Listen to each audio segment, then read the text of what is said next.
मौर्यकालीन आर्थिक नियंत्रण एवं नियमन का हम विवेचन करें तो पाएंगे कि पुरालेखों के आधार पर ग्रामीण क्षेत्रों में भी राजकीय भंडार घर होते थे, जिससे यह प्रकट होता है कि कर अनाज की शक्ल में भी वसूला जाता था और अनाज के इन भंडार घरों से अकाल, सूखा आदि के समय स्थानीय लोगों को सहायता दी जाती थी।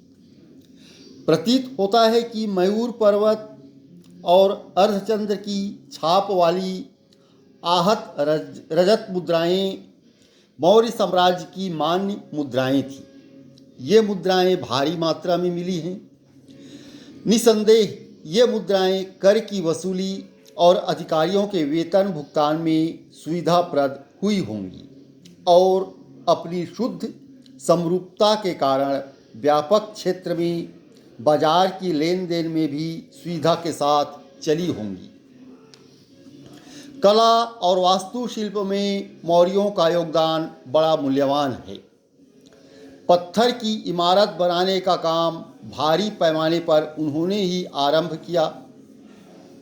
मेगास्थनीज ने कहा है कि पाटलिपुत्र स्थित मौर्य राजप्रासाद उतना ही भव्य था जितना ईरान की राजधानी में बना राजप्रासाद। पत्थर के स्तंभों और भूल मुंडों के टुकड़े आधुनिक पटना नगर के किनारे कुम्हरार में पाए गए हैं, जो 80 स्तंभों वाले विशाल भवन के अस्तित्व का संकेत देते हैं।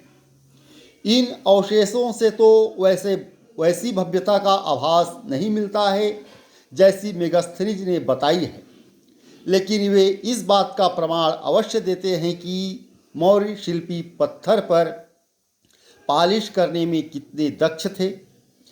ये स्तंभावशेष उतने ही चमकीले हैं जितने उत्तरी पालिशदार काले मृदभांड।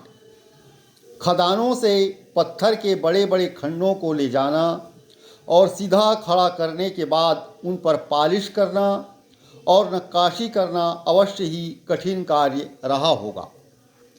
यह सब इंजीनियरिंग का एक बड़ा चमत्कार लगता है। हर स्तंभ बलुआ पत्थर के एक ही टुकड़े पर बना है। केवल शीर्ष भाग स्तंभों के ऊपर जोड़े गए हैं, जिनमें तराशे गए सिंह और सांड विलक्षण वास्तुशिल्प के प्रमाण हैं।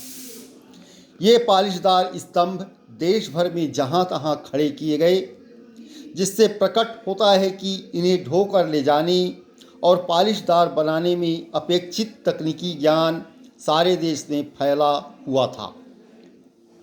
मौर्य शिल्पियों ने बौद्ध भिक्षुओं के निवास के लिए चट्टानों को काटकर गुहाएं बनाने की परंपरा भी शुरू की। इसका सबसे पुराना उदाहरण है बराबर की गुफाएं, जो गया से 30 किलोमीटर की दूरी पर है। बाद में इस प्रकार का गुहा निर्माण पश्चिमी और दक्षिणी भारत में भी प्रचलित हुआ। इस प्रकार मौर्य काल में